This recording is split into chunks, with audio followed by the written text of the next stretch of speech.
Hello everyone. तो आप सभी कैसे हैं? सभी को हरे कृष्ण राधे राधे। तो जैसा कि आप सभी को पता है कि ये सीटेट की जो क्लास चल रही थी, यहाँ पर हम पेपर करा रहे थे आपको प्रीवियस ईयर का, जिसमें से इस पेपर से हमने आपको 10 क्वेश्चन करा दिया था। आज क्वेश्चन नंबर 11 से लेके चलेंगे। और ये जो पेपर है देख लीजिएगा किस सन का है। तो जैसा हम आप लोगों को बताए थे कि जो अभी पेपर हो रहा है 2023 का, ये हम पेपर करा रहे हैं आपको। तो ये आप सभी देखिएगा, ये जो पेपर आपका है ये 6 फरवरी 2023 का है। तो आज हम करेंगे क्वेश्चन नंबर 11 से लेकर। तो चलिए हम स्टार्ट करते हैं। क्वेश्चन नंबर 11 क्या है आइए देखते हैं। देखिए यहाँ पर अभिकथन दिया गया है कि अधिगम का सामाजिक रचनावादी सिद्धांत अधिगम प्रक्रिया को सहज सुगम बनाने के लिए कक्षा में मुद्रित समृद्ध परिवेश के सृजन पर बल देता है। तर्क दिया है आर। देखिए ये अभिकथन ए था और आर क्या है आपका तर्क है। तो इसमें आपको तर्क देना है कि भाषा विकास में विद्यालय के परिवेश की कोई भूमिका नहीं है और भाषा विकास पूरी तरह से जैविक परिपक्वता पर निर्भर होता है। तो ऑप्शन ए है कि ए और आर दोनों सही है और आर ए की सही व्याख्या करता है। ऑप्शन बी है कि ए और आर सही है लेकिन आर ए की व्याख्या नहीं करता है। ऑप्शन सी है कि ए सही है लेकिन आर गलत है। डी है आपका कि ए और आर दोनों गलत है। तो ऑप्शन नंबर सी हमारा बिल्कुल सही होगा। आप सभी ने यहाँ ऑप्शन देख लिया होगा। अब हम ध्यान देंगे कि ऑप्शन को छुपा कर रखें ताकि आप आंसर दीजिए और आप देखिए कि आप कितना क्वेश्चन कर पा रहे हैं सही। चलिए अगला देखते हैं। अगला क्या है कि लड़के बहुत शक्तिशाली और कठोर होते हैं तथा लड़कियां नरम और संवेदनशील होती हैं। इस तरह के कथन डेट को बढ़ावा देता है। मतलब इस तरीके का जो कथन है वो किस चीज़ को बढ़ावा देता है? तो ऑप्शन एक हमारा हो जाएगा, सभी एक सेकेंड रुक दीजिएगा। चलिए ऑप्शन ए आपका क्या हो जाएगा? ऑप्शन ए है जेंडर समानता, बी है जेंडर समता, सी है जेंडर सशक्तिकरण, डी है जेंडर रूढ़िवादिता। तो यहाँ पर देखिए उत्तर क्या सही होगा आप सभी बताइएगा। तो हम चलिए देखते हैं इसका उत्तर क्या सही होगा। तो ऑप्शन नंबर डी बिल्कुल सही होगा। क्यों सही होगा ये भी देख लेते हैं। क्योंकि देखिए अगर हम लड़के और लड़कियों में अंतर करेंगे तो वहाँ पे क्या आ जाएगा आपका जेंडर रूढ़िवादिता आएगा हमेशा। ठीक है, जहाँ पे भी लड़के और लड़कियों में अंतर किया गया वहाँ पे जेंडर रूढ़िवादिता आएगा, आप उसको टिक कर लेंगे सही। अब आइए क्वेश्चन नंबर 13 देखते हैं क्या है हमारा। चलिए देखते हैं क्वेश्चन नंबर 13। क्वेश्चन नंबर 13 दिया है कि बच्चों की स्वीकृति अधिगम शैलियों में व्यक्ति विभिन्नता को किस प्रकार से संबोधित नहीं किया जाना चाहिए। देखिए आप सभी यहाँ पर क्वेश्चन कहाँ गलत करते हैं, हाँ और नहीं में। ये क्वेश्चन बहुत ध्यान से पढ़ेंगे। देखिए नहीं किया जाना चाहिए ये पूछा है। ऑप्शन ए है उन्हें बहुविध तरीकों से जानकारी प्रस्तुत करके, बी है उन्हें बहुविध तरीकों से जानकारियों पर काम करने के अवसर देकर, सी है उन्हें बहुविध तरीकों से काम में शामिल होने के अवसर देकर, ऑप्शन डी है कि उनका बहुविध तरीके से नामीकरण मतलब लेबलिंग कर कर, नामीकरण मतलब लेबल करके उन पर। तो अब सभी उत्तर बताइएगा क्या होगा इसका उत्तर। तो आइए हम उत्तर देख लेते हैं क्या होगा। चलिए देखते हैं ऑप्शन नंबर डी हमारा बिल्कुल सही होगा। अब किस तरीके से होगा, क्वेश्चन देखिए नहीं दिया है तो कभी भी हम क्या करेंगे, लेबलिंग व पृथककरण करके, मतलब हम कभी भी बच्चों को अलग या लेबल नहीं करेंगे। ये चीज़ हमारा क्या हो जाएगा, इसको हम नहीं करेंगे। देखिए उन्हें अलग अलग तरीके के काम देंगे अवसर। देखिए एक हम आपको ट्रिक यहाँ पर बता देते हैं। जैसे देखिए जहाँ भी आपका अवसर आए समझ लीजिए वो क्वेश्चन क्या है, पॉजिटिव है। ठीक है, जैसे अवसर देकर ये पॉजिटिव है। अगर यहाँ पर अवसर देकर आ जाए तो समझ लीजिएगा ये पॉजिटिव और ये आपका ऑप्शन जो है वो सही है। ठीक है, तो यहाँ पर देखिए नहीं दिया है तो नहीं में आपका क्या होगा, ऑप्शन नंबर डी सही होगा। अगर किया जा सकता है दिया होता तो शायद आपका ये दोनों सही हो जाता। ठीक है, तो ऑप्शन नंबर डी हमारा बिल्कुल सही होगा। अब अगला हम देखते हैं क्या क्वेश्चन हमारा है। अगला है क्वेश्चन नंबर 14। क्या दिया है, आकलन से संबंधित दिया है। चलिए देखते हैं आकलन करने का मुख्य कारण क्या है। अब आप सभी बताइए कि आकलन करने का आपका मुख्य कारण क्या हो सकता है। ऑप्शन ए है विद्यार्थी में परीक्षा के प्रति भय पैदा करना। क्या बच्चे का आप आकलन करेंगे तो उनमें भय पैदा करेंगे। ऑप्शन बी है अधिगम को अनुकूलतम बनाने के लिए विद्यार्थियों की खूबियों और चुनौतियों की पहचान करना। ऑप्शन सी है विद्यार्थियों के निष्पादन के अनुसार उन्हें आगे की कक्षा में प्रोन्नत करना या रोक लेना। ऑप्शन डी है कि विद्यार्थियों को श्रेणी देना और वरीयताओं पर वर्गीकृत करना। तो आप सभी बताइएगा अगर बच्चे को आप आकलन कर रहे बच्चे का, आकलन का मतलब क्या होता है आप सभी ये समझ लीजिएगा। आकलन का मतलब है कि जैसे कोई बच्चा पढ़ लिया है, ठीक है, अब पढ़ने के बाद हम उसका देख रहे हैं कि बच्चे को कितना आया है, कितना नहीं आया है, किस तरीके से, तो वही चीज़ आपका आकलन होता है। ठीक है, तो आइए हम उत्तर देखते हैं यहाँ पर क्या क्या होगा। तो ऑप्शन नंबर बी हमारा बिल्कुल सही होगा। देखिए अब क्या है, उत्तर क्या है, बी हम देख लेते हैं। बी में है कि अधिगम को अनुकूलतम बनाने के लिए विद्यार्थी की खूबियों और चुनौतियों की पहचान करना। अब देखिए जो अधिगम है, बच्चा सीख रहा है, उसको अनुकूलित बनाने के लिए क्या करेंगे, बच्चे में की खूबियाँ देखेंगे और उसकी चुनौती की पहचान करेंगे। जैसे आकलन का मतलब यही होता है, जैसे आप किसी बच्चे को पढ़ा रहे हैं, ठीक है, तो अब आकलन आप किस लिए करेंगे, आप यही ना देखेंगे कि बच्चा कितना सीखा है, कितना नहीं पढ़ा है, हमने जो पढ़ा है उसको आ रहा है कि नहीं आ रहा है। तो यही हमारा ऑप्शन नंबर बी बिल्कुल सही हो जाएगा। ठीक, अब आइए अगला हम देखते हैं क्या है। 14 के बाद आपका आ गया 15। 15 में क्या होगा, आइए देखते हैं। 15 की आप अपने विद्यार्थियों में, देखिए आप यहाँ पर एक शिक्षक बने रहिए, तभी आप क्वेश्चन को सही कर पाएंगे। ठीक है, देखिए क्वेश्चन क्या है, क्वेश्चन नंबर 15, आप यहाँ पर अपने को एक टीचर समझिए। ठीक, क्वेश्चन है कि आप अपने विद्यार्थियों में समालोचनात्मक चिंतन, समालोचनात्मक चिंतन मतलब क्या है, एक बार देखिएगा आप सभी। समालोचनात्मक का मतलब जैसे क्रिटिकल थिंकिंग, जो आपकी क्रिटिकल थिंकिंग होती है, यहाँ पर क्या था, क्रिटिकल थिंकिंग। ठीक है, समुन्नत करना चाहते हैं। देखिए जब आपको हिंदी ना समझ में आए तो आप इंग्लिश एक बार जरूर पढ़ा करिए, तो समझ में आएगा। जैसे समुन्नत, समुन्नत का मतलब प्रमोट करना चाहते हैं, आप क्या करना चाहते हैं, जैसे आपका आप बच्चे को क्या कर रहे हैं, आपका कोई पढ़ाने वाला बच्चा है, सॉरी पढ़ने वाला बच्चा है, तो वहाँ पर क्या कर रहे हैं कि आप अपने विद्यार्थी में, मतलब अपने बच्चे में समालोचनात्मक चिंतन मतलब क्रिटिकल थिंकिंग को क्या कर रहे हैं, प्रमोट करना चाहते हैं। अब अगर बच्चे में आप क्रिटिकल थिंकिंग प्रमोट करना चाहते हैं, ऐसा करने के लिए आप निम्न में से किन कौशल का संवर्धन करना चाहेंगे, मतलब इनमें से ऐसा क्या है कि बच्चे के ऐसे कौन सी स्किल है, ठीक है, जिसका आप इन्हेंस करना चाहेंगे। तो यहाँ पे क्या अभिसारी चिंतन होगा, क्या स्वचिंतन बिंबन होगा, या कंठस्थीकरण होगा, या निष्क्रिय अनुकरण। ठीक है, कंठस्थीकरण का मतलब क्या होता है, यहाँ पर समझ लीजिएगा कि रटना, एक तरीके से रटना होगा, क्या बच्चे को आप रटाएंगे। दूसरा है अभिसारी चिंतन, क्या बच्चे में, देखिए एक होता है अपसारी और एक होता है अभिसारी। ठीक है, इन दोनों को आप अच्छे से पढ़िएगा। तो इसका हम उत्तर देख लेते हैं। चलिए ऑप्शन नंबर बी हमारा सही होगा। अगर बच्चे में हम क्रिटिकल थिंकिंग को प्रमोट करना चाहते हैं तो हम क्या करेंगे कि बच्चे में सेल्फ रिफ्लेक्शन करेंगे। सेल्फ रिफ्लेक्शन का मतलब क्या है, स्वचिंतन। मतलब बच्चा अगर अपने से सोचना स्टार्ट कर दिया तो समझ जाइए कि उसकी जो स्वचिंतन मतलब जो प्रतिबिंबन है वो बहुत अच्छे तरीके से चल रही है। अब आइए अगला हम देखते हैं क्या है, क्वेश्चन नंबर 16। देखिए इंग्लिश, अगर हिंदी समझ में नहीं आ रहा है तो इंग्लिश पर थोड़ा ध्यान दीजिए, चीजें आ जाएंगी समझ में। क्वेश्चन है कि विद्यालयों में सुविधा वंचित पृष्ठभूमि से आने वाले बच्चों का निम्न स्तरीय निष्पादन किस ओर संकेत करता है। सुविधा वंचित, सुविधा वंचित का मतलब क्या है, डिसएडवांटेज, जो डिसएडवांटेज बैकग्राउंड से बच्चे आते हैं तो उनका जो निम्न स्तर है वो किस ओर संकेत करता है।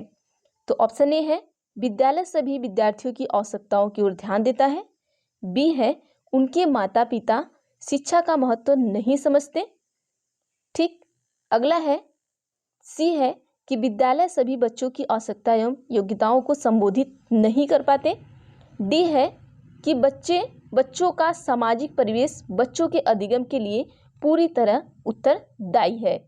तो देखिए पूरी तरह उत्तरदायी है ये हम नहीं कह सकते।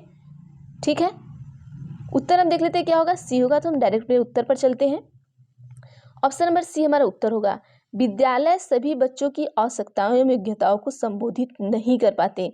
देखिए जो विद्यालय होता है हमारा वो सभी तरह की आवश्यकता नहीं कर पाते हैं, इसलिए देखिए जो आपके विद्यालय में सुविधा वंचित पृष्ठ से आने वाले बच्चे हैं उनका निम्न स्तर जो निष्पादन है किस ओर संकेत करता है, इस ओर संकेत करता है कि जो हमारा विद्यालय है वो हर चीजों को उनको वो नहीं दे सकता। क्योंकि अगर एक बच्चा है, ठीक है, वो बच्चा क्या कर रहा है, अपनी माँ बाप से भी चीजें सीखता है और अपने फैमिली से भी सीखता है, सबसे सीखता है। तो ये चीजें यहीं पर करना, एक बार हम इसको पढ़ लेते हैं क्योंकि ये थोड़ा कंफ्यूजन वाला आपका क्वेश्चन है। देखिए विद्यालयों में सुविधा वंचित पृष्ठभूमि से आने वाले बच्चों को निम्न स्तरीय निष्पादन यह संकेत देता है, मतलब निम्न स्तरीय निष्पादन क्या संकेत देता है कि विद्यालय सभी बच्चों की आवश्यकताएं एवं योग्यताओं को संबोधित नहीं कर पाते। क्योंकि प्रत्येक बच्चे की आवश्यकता एवं योग्यता क्या होती है, अलग अलग होती है। अतः ऐसे बच्चे के समावेशन के लिए उनके बौद्धिक स्तर के अनुसार उनको अनुकूलन लगने वाली सामग्रियों के प्रयोग द्वारा शिक्षण कार्य कराया जाए। ठीक है, क्योंकि उनके अनुकूलन लगने वाली, तो इतना नहीं है कि विद्यालय के पास इतनी चीज़ें नहीं हैं कि वो हर एक अनुकूलन के अनुसार आपको चीज़ें प्रोवाइड कर पाए, कि वे सहज महसूस करें और कक्षा में समायोजित हो सकें। ठीक है, विद्यालय एक हद तक ही चीज़ों को प्रोवाइड कर पाता है, कुछ चीज़ें ऐसी होती हैं जो विद्यालय से हम प्रोवाइड बच्चों को नहीं कर पाते। अगला है क्वेश्चन नंबर 17 है, चलिए देखते क्या है। क्वेश्चन नंबर 17 क्या है कि विकलांगता व्यक्तित्व और सामाजिक कारकों के बीच बाधित अंतःक्रियाओं का परिणाम है। विकलांगता का कौन सा प्रतिमान इस दृष्टिकोण को समर्थन देता है? ठीक है, ऑप्शन ए है चिकित्सीय, 2 है दानशीलता, 3 है सामाजिक, 4 है मानवीय अधिकार। तो देखिए क्वेश्चन नंबर 17 में पूछना क्या चाह रहा है, जो आपकी डिसेबिलिटी है इज रिजल्ट ऑफ इम्पेयर्ड, ठीक है, interaction between individual and social factors. तो आप ये देखेंगे कि जो आपका विकलांगता व्यक्तिक है और सामाजिक कारक के बीच बाधित अंतःक्रियाओं का परिणाम है, तो वो विकलांगता का कौन सा प्रतिमान इस दृष्टि को समर्थन देता है? तो क्या देता है, आइए हम उत्तर देख लेते हैं और इसके बारे में समझ लेते हैं। तो ऑप्शन नंबर सी हमारा बिल्कुल सही होगा। सी क्या आपका, ये देख लीजिए सामाजिक, ऑप्शन नंबर सी बिल्कुल आपका सही है, सामाजिक। तो चलिए हम अगला देखते हैं। अब देखिए ये विकलांगता से कुछ यहाँ पर नोट दिए गए हैं, उसको आप एक बार पढ़ लीजिएगा कि प्रत्येक वर्ष 3 दिसंबर को संयुक्त राष्ट्र संघ द्वारा विश्व दिवस दिव्यांग व्यक्तियों के अंतर्राष्ट्रीय दिवस के रूप में मनाया जाता है। कब? 3 दिसंबर को मनाया जाता है। ठीक है, अब आइए अगला देखते हैं क्या है क्वेश्चन, क्वेश्चन नंबर 18। देखिए अब दिया है श्रवण बाधित वाले विद्यार्थियों। श्रवण बाधित मतलब क्या हो गया, जिन बच्चों को सुनाई नहीं देता है। ठीक है, विद्यार्थियों के सफल समावेश को सुनिश्चित करने के लिए अध्यापक को क्या करना चाहिए? जो विद्यार्थियों का सफल समावेशन है, सफल समावेशन यहाँ पर एक बार इंग्लिश देख लीजिए, सक्सेसफुल इंक्लूजन। ठीक है, अब यहाँ पर क्या कहा है कि अध्यापक को क्या करना चाहिए? ऑप्शन ए है जानकारी प्रस्तुत करने के लिए व्याख्यान विधि का अतिशय रूप से प्रयोग, बी है अधिगम के आकलन के लिए मौखिक परीक्षणों का प्रयोग, सी है कक्षा में सांकेतिक भाषा के प्रयोग का निषेध, डी है यह सुनिश्चित करना कि मौखिक संप्रेषण दृश्यात्मक प्रस्तुतिकरण के साथ पारित हो। तो आप सभी उत्तर दीजिएगा इसका क्या होगा। तो आइए हम उत्तर देख लेते हैं। ऑप्शन नंबर देखिए डी हमारा बिल्कुल सही होगा। अगर कोई आपके टीचर हैं तो या आप अपने आप को यहाँ पर टीचर समझेंगे, मैं बार बार कहती हूँ, और एक बच्चा है, तो बच्चा क्या है, वो सुन नहीं रहा है, तो आपको क्या करना है कि आपको ये सुनिश्चित करना है कि मौखिक संप्रेषण दृश्यात्मक प्रस्तुतिकरण के साथ पारित हो। मतलब जो आपका मौखिक, जो आप मुंह से आप एक, देखिए बच्चा सुन नहीं रहा है तो आप बोल नहीं सकते, लेकिन मुंह से आप मुंह को क्या करते हैं, उनको एक लिपसिंग करते हैं। तो आप लिपसिंग करते हैं तो लिपसिंग के साथ साथ उनको दृश्यात्मक मतलब चीज़ें वो दिखाइए भी, क्योंकि वो देख सकते हैं, आपकी लिपसिंग को समझते हैं और क्या करते हैं, चीज़ों को देखेंगे तो उनको ज़्यादा समझ में आएगा। ठीक, अगला क्वेश्चन देखते हैं। लिपसिंग का मतलब एक तरीके से बता दें, जैसे आप मुंह से बोलते हैं, जैसे आजकल रील्स चलते हैं तो गाना किसी और की बजता है, कहीं और बजता है और वो बोलता है, तो हम सामने वाले को अगर देख के समझ जाए कि ये कौन सा गाना गा रहा है। ठीक है, तो उसी तरीके से जो श्रवण बाधित बच्चे होते हैं उनको भी अगर हम लिपसिंग करते हैं तो उन्हें समझ में आ जाता है कि ये क्या बोलना चाह रहे हैं। अगर हम लिपसिंग के साथ साथ वही बच्चे को हम दृश्य दिखाएं, मतलब या साइड में कोई टीवी चला दे या फिर बोर्ड चला दें और बोर्ड पे वो चीज़ें दिखाते भी रहे तो उन्हें ज़्यादा अच्छी तरीके से समझ में आएंगी। अब क्वेश्चन नंबर 19 है कि मेधावी प्रतिभाशाली बच्चों में किस तरह की संभावना है? ऑप्शन ए है उनमें मूल बातों की सहज समझ का अभाव होता है, बी है सहपाठियों की तुलना में काफ़ी धीमी गति से प्रतिक्रिया देते हैं वो अपने, ठीक, सी है यदि कार्य चुनौती भरा है तो उस काम को तुरंत छोड़ देते हैं, डी है समाधान खोजने के प्रति इच्छा व्यक्त करते हैं। मेधावी मतलब प्रतिभाशाली, जो गिफ्टेडनेस बच्चे होते हैं, जैसे होता है ना कि ये भगवान का दिया हुआ गिफ्ट है, वो गिफ्टेड बच्चा है, मतलब कि कुछ ऐसे बच्चे होते हैं जो बहुत पढ़ने में तेज होते हैं, तेज क्या मतलब एक तरीके से उनका दिमाग का लेवल ही अलग होता है। तो उन बच्चों में किस तरह की संभावना होगी आप सभी बताइए यहाँ पर। तो चलिए उत्तर देख लेते हैं क्या है। तो आइए देखते हैं उत्तर हमारा ऑप्शन नंबर डी बिल्कुल सही होगा। देखिए जो इस तरीके का बच्चा होता है, प्रतिभाशाली बच्चा होता है, उसमें क्या होता है, समाधान खोजने के प्रति इच्छा व्यक्त करते हैं। मतलब वो बच्चा क्या होता है, किसी भी चीज़ का आप उन्हें मतलब कि समस्या दे दीजिए, समस्या का आपका समाधान करने के लिए वो चीज़ें अलग अलग तरीके से खोजेंगे। जैसे कोई इंजीनियर है या कोई इस तरीके से कोई बच्चा है, तो उसे हम दे दिए। जैसे आजकल लोग इतने तेज बच्चे, प्रतिभावान बच्चे होते हैं कि आपके मोबाइल में पासवर्ड लगा है, तो वो एक तरीके से नहीं, वो 10 तरीके से आपके मोबाइल के पासवर्ड को तोड़ने की कोशिश करना चाहते हैं। तो यही प्रतिभाशाली वाले बच्चे होते हैं। तो देखिए, यही जो प्रतिभाशाली बच्चे होते हैं, ये आगे जाके कुछ तो बहुत अच्छा काम करते हैं और कुछ गलत चीज़ें भी करते हैं। मतलब जैसे कि हम कभी हमारा मोबाइल ख़राब हो गया, तो हम मोबाइल का पासवर्ड को तोड़वाने जाएँगे, ठीक है? तो पासवर्ड हम गलत वे में नहीं तोड़वा रहे हैं, क्योंकि वो हमारी मोबाइल है। कभी-कभी क्या होता है, यही बच्चे मोबाइल को चुरा कर और उसके पासवर्ड को तोड़कर, क्योंकि इन्हें आइडिया पता होता है, और ये दूसरे को क्या करते हैं, बेचते हैं। तो ये प्रतिभाशाली बच्चे 2 तरीके से काम कर सकते हैं। बाकी इनका जो एनवायरनमेंट है, इनको कैसा मिला है, उस हिसाब से ये करते हैं काम, ठीक? अब यहाँ पे एक चीज़ देख लीजिएगा आप सभी, ये इंपॉर्टेंट है। यहाँ पर पूछता है, जिसकी बुद्धि लब्धि 140 से अधिक होती है, वो बालक क्या होता है, प्रतिभाशाली होता है। ये किसके अनुसार है, टर्मन के अनुसार है, ठीक। अब आइए अगला क्वेश्चन देखते हैं। क्या हमारा क्वेश्चन नंबर आपका 19 हो गया, 20 देखते हैं। चलिए, क्वेश्चन नंबर 20 में पूछा है, निम्नलिखित में से कौन सा प्रावधान, ठीक है, कौन सा प्रावधान attention deficit hyper activity disorder वाले विद्यार्थियों के लिए चुनौती प्रस्तुत करेगा, ठीक है। किसके लिए, attention deficit hyper activity disorder. क्या कह रहा है, हाइपर एक्टिविटी डिसऑर्डर, इसको ध्यान रखिएगा। ऑप्शन ए है, लिखित प्रदत्त कार्यों के लिए सहायक प्रौद्योगिकी तक सुगम्य पहुंच। बी है, विभिन्न संवेदों का उद्दीपन। सी है, प्रदत्त कार्यों को छोटे छोटे प्रबंधी समूहों में प्रस्तुत करना। डी है, बिना किसी अंतराल के लंबी अवधि वाले व्याख्यान। तो अब चलिए देखते हैं यहाँ पर क्या होगा। ऑप्शन नंबर डी हमारा बिल्कुल सही होगा। देखिए, lecturing for long duration without any breaks, बिना किसी अंतराल के लंबी अवधि वाले व्याख्यान। अब यहाँ पर हम इसको समझ लेते हैं, ये होता क्या है। जैसे हम पढ़ते हैं ना ADHD, तो इसी ADHD का आपका फुल फॉर्म क्या है कि attention deficit hyper activity disorder, ठीक है। लेकिन हम शॉर्टकट में ADHD पर करते हैं, ठीक है। जो ADHD प्रायः बचपन में शुरू होता है और उम्र तक जारी रह सकता है, मतलब वो बड़ी उम्र तक आपका जारी रह सकता है। इसमें क्या क्या लक्षण होते हैं, हम उसको देख लेते हैं।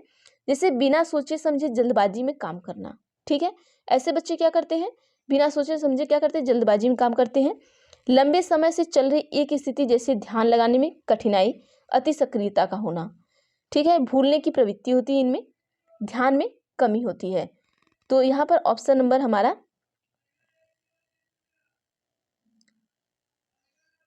ये ऑप्शन नंबर डी सही होगा। और देखिए, ये डी कैसे सही होगा आप नहीं समझ पाए होंगे, तो इसको हम समझा देना चाहते हैं। देखिए, ये क्या कहा है क्वेश्चन में आपका कि चुनौती प्रस्तुत करेगा, क्योंकि जो ADHD वाला बच्चा है, ठीक है, वो लंबे समय तक आपका क्या नहीं सुन सकता। उत्तर कैसे हमारा सही हुआ, क्योंकि वो लंबे समय तक, एक लॉन्ग ड्यूरेशन तक क्या करता है, वो आपका लेक्चर नहीं सुन सकता है। क्योंकि ये बच्चा क्या कर रहा है यहाँ पर, देखिए, ये कहना चाह रहा है कि ये इसको बहुत जल्दबाजी रहती है हर काम में समझने में, और लंबे समय से चल रही एक स्थिति में ध्यान लगाने में कठिनाई होती है इसको, ठीक है। किसको, ADHD वाला जो बच्चा होता है, ये हाइपर एक्टिविटी डिसऑर्डर वाला बच्चा जो होता है, ठीक। अब आइए देखते हैं 21। तो चलिए, आज के लिए बस इतना ही रहने देते हैं, हम नेक्स्ट करेंगे फिर 21 से 30 तक। तो चलिए, आज के लिए बस इतना ही। बाकी अगर वीडियो पर बाकी आप चैनल पर नए हैं तो प्लीज़ चैनल को सब्सक्राइब कर लीजिएगा आप सभी, और बेल आइकन को भी क्लिक कर लीजिएगा, ताकि मैं जो भी वीडियो बनाऊँ आप तक जरूर पहुँचे। और प्लीज़ आप सभी वीडियो को लाइक किया करिए, ताकि ये वीडियो ज़्यादा से ज़्यादा लोगों तक पहुँचे, और आप लोग भी शेयर किया करिए। तो थैंक यू एवरीवन।